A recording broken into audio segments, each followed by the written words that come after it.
Hello everybody, it's GL Smith with Northwest Vintage Guitars, and today I'm here to tell you about Gibson Japan. But before we get started, I want to remind you to like, share, subscribe, hit the notification bell, and leave a comment down below. Let us know if you like seeing this kind of material.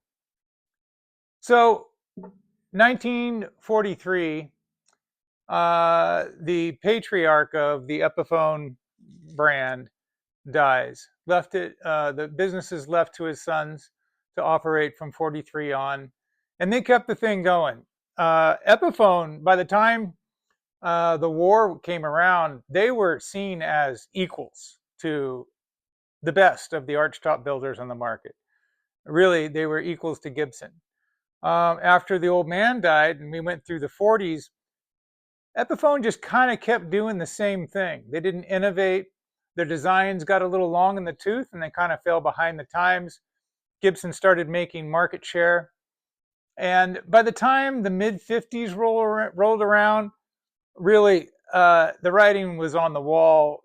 Epiphone's business had dwindled. Their inventories were bloated. The only business that was really significantly valued as much as it used to be is the upright bass business. Ted McCarty at Gibson wanted to acquire the upright bass business from Epiphone, and he thought that would be a good counter to Fender's P bass and J bass. So sometime in the late 50s, Ted McCarty sends over John Roos and Wade Abanas over to Epiphone, kind of a reconnaissance mission. They just wanted to see what the viability was of acquiring Epiphone or the upright bass business. Other reports are that Ted at one time had contacted Orphe, the one who was running the Epiphone factory at the time, and told him if you ever thought about selling the upright bass business to give him a call. Well, both of these things could be true. The reconnaissance mission in, I think it was 1956, came back and said, it looks like we could probably get a deal done. And in fact, Ted did end up buying everything Epiphone for 20 grand. 1958, they start making them. And you can find some late 50s Gibson made Epiphone upright basses. Ted was also a designer, and as the 60s came in, Epiphone kind of fell into place as a sub-brand under the Gibson brand, and they would use Epiphones to stock inventories of dealers who were looking to carry Gibson but had not yet proved themselves. They could cut their teeth on the Epiphones and earn their way into a Gibson dealership. The 60s were crazy for guitar sales. 1965, I believe, was the peak of guitar sales, and all guitar manufacturers were going all out. Fast forward 5 years to 1970, and the brakes were on. The market had crashed. All American manufacturers were making enormous changes to save costs, to try to get more value to the market. Gibson themselves and Epiphone were fighting unionization throughout this time.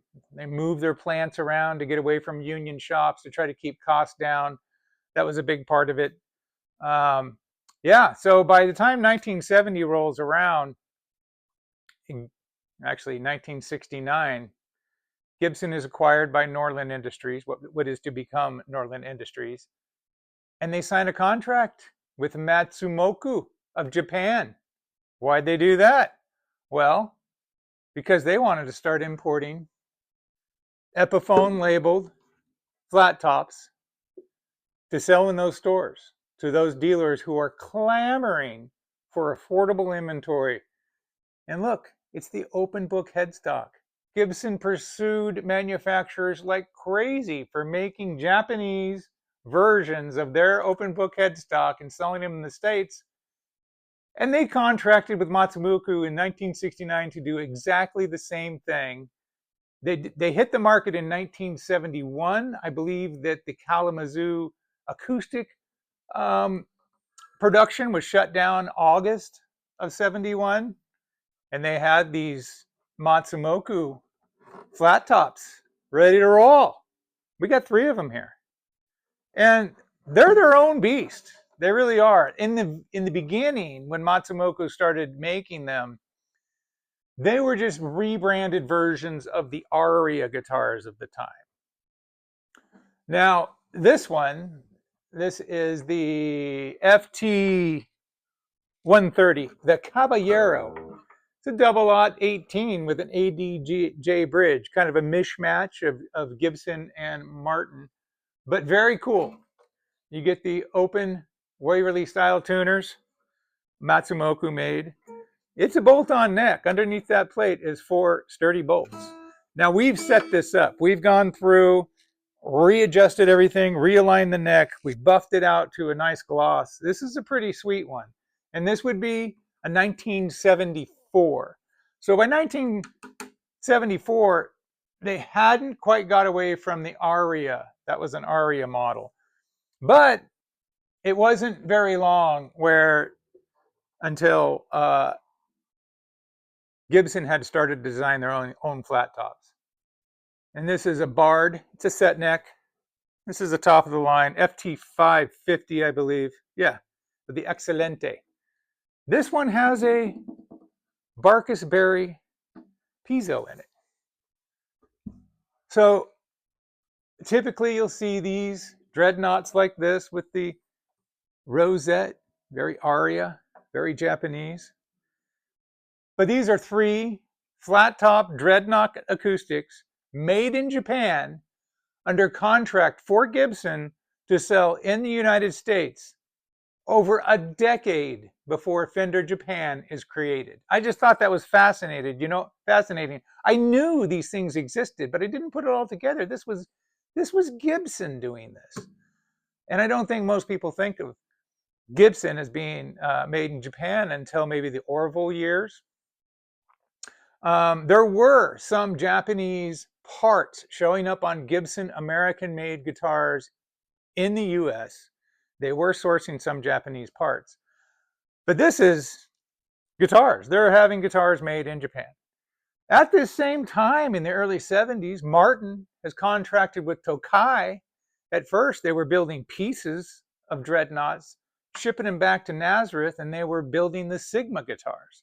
Eventually, Tokai just built the whole guitar, and the Sigma line was born, and that was in the 70s. We all know about Fender Japan, 1982.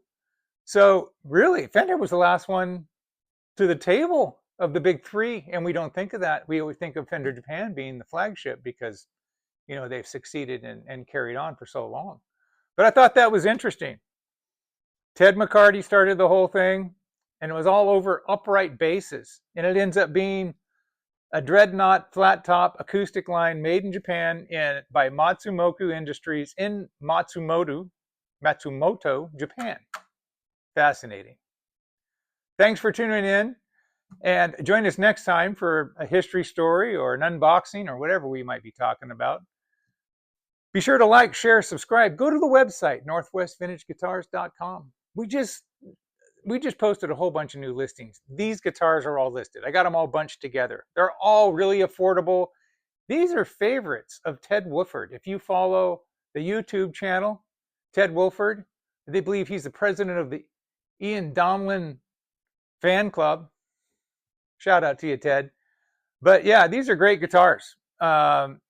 And these ones with the bolt-on necks, they last forever. You just reset the neck and put a shim in there and it's going. And these are in great shape. So check them out, NW Vintage Guitars. See ya.